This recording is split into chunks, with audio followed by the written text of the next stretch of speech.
स्पीडविंग्स aviation academy पहला और एकमात्र आईएटा ऑथराइज्ड और डीजीसीए द्वारा अप्रूव्ड डीजी ट्रेनिंग और भारत सरकार द्वारा अप्रूव्ड एविएशन एकेडमी है।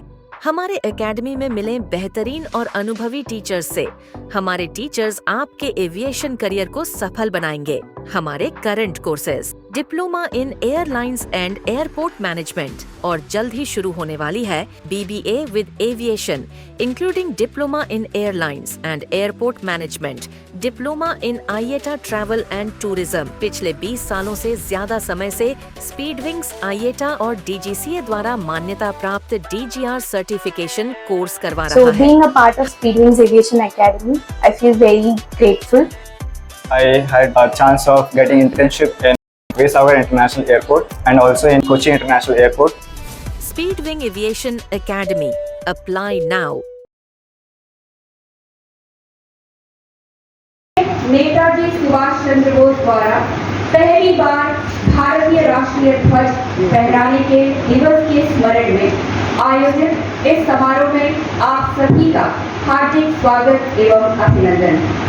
हम आपको सूचित करना चाहेंगे कि देश के भूतपूर्व प्रधानमंत्री डॉक्टर मनमोहन सिंह जी के निधन पर 7 दिवसीय राष्ट्रीय शोक की घोषणा के कारण इस वर्ष इस कार्यक्रम का आयोजन यहाँ किया गया है।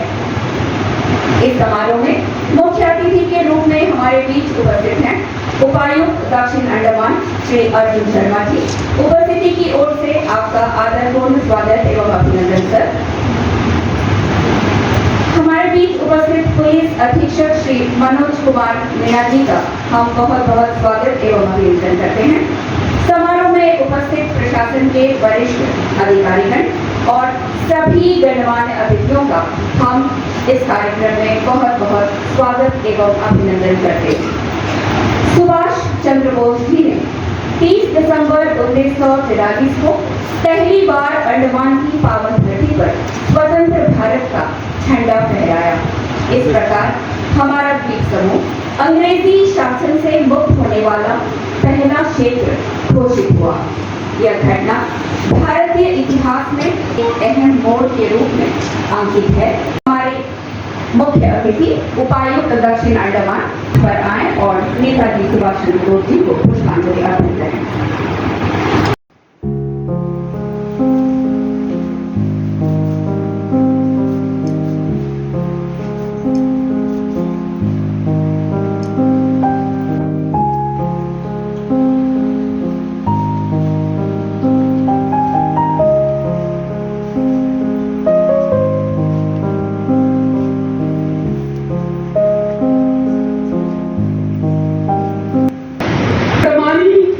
और एक भारतीय होने के नाते ऐसा बहुत कुछ है जिस पर हम गर्व कर सकते हैं। और आज एक ऐसे ही बहुत ही महत्वपूर्ण ऐतिहासिक घटना को हम दोबारा से जीने की कोशिश कर रहे हैं। आप याद कीजिए कि आज का दिन 30 दिसंबर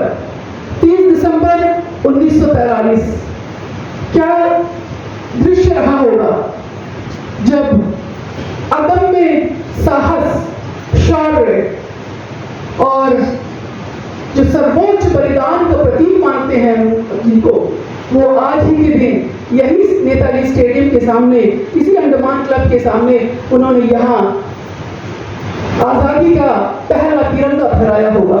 और हम सबको, ना सिर्फ हम सब अंडमानियों को बल्कि हम पूरे भारतवासियों को ये अवसर प्रदान किया कि हम सबसे पहले आजाद होने का भारत के उस अंग को जिए कि भारत का हम वो पहला हिस्सा है, वो पहला भाग है जो सबसे पहले आजाद होने का गौरव प्राप्त कर रहा है।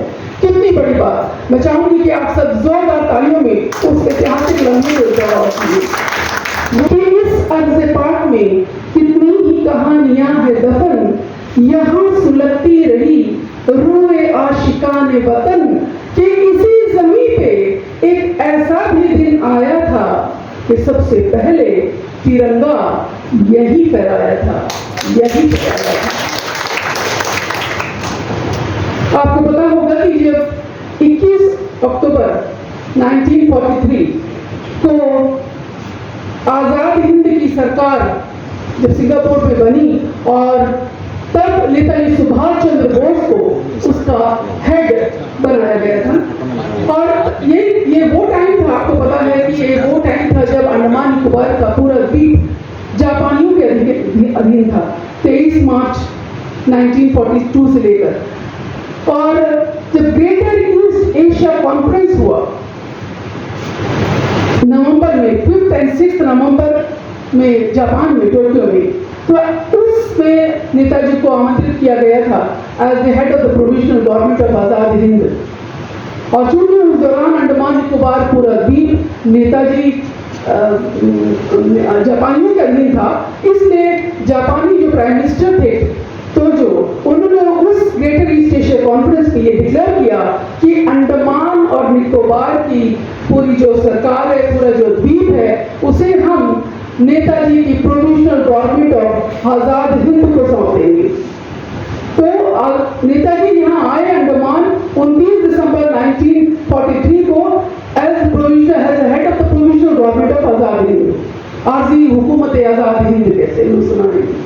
तो उसके तौर पे वो अंडमान आए और चूंकि उस जमाने में जापानियों ने यहाँ पे अपना पूरा आधिपत्य जमा रखा था और लोकल्स को काफी सता भी रहे थे, तो ऐसे ही उन्होंने पूरे नेताजी को उन्होंने एक ऐसे अरेंजमेंट के तौर पर वो यहाँ लाए कि उनको सीधा यहाँ से ले गए वो रॉस द्वीप, जिसे आज नेताजी सुभाष चंद्र बोस के नाम पर जाना जाता है। और क्यों जाना जाता है? नेताजी उस बंगले पे रुके जहाँ एक जमाने में चीफ कमिश्नर रुका रहते थे। और आप सोचिए कि नेताजी के उस बंगले में रहने से 29 दिसंबर 1943 से लेकर 31 दिसंबर तक उस द्वीप पर, उस बंगले पर आजाद हिंद का, उस बंगले पर हिंदुस्तान की आजादी का प्रतीक तिरंगा लहरा रहा था। और नेताजी को 30 दिसंबर को वहां से यहाँ लाया गया और इस नेताजी स्टेडियम के सामने एक बहुत बड़ा कार्यक्रम हुआ जिसमें अंडमान निकोबार द्वीपों के बहुत सारे लोग उपस्थित थे। और उन लोगों ने नेताजी को अपनी आंखों से देखा और उन्होंने देखा कि अदम्य साहस का प्रतीक क्या होता है, देश के लिए बलिदान देने का प्रतीक क्या होता है। तो नेताजी के लिए उन्होंने बहुत, अंडमान निकोबार के द्वीपों ने नेताजी को आजाद हिंद की सरकार के लिए और अंग्रेजों से लड़ने के लिए हमारे अंडमान के स्थानीय लोग थे, उन्होंने 10,000 रुपए का एक चेक भी दिया था।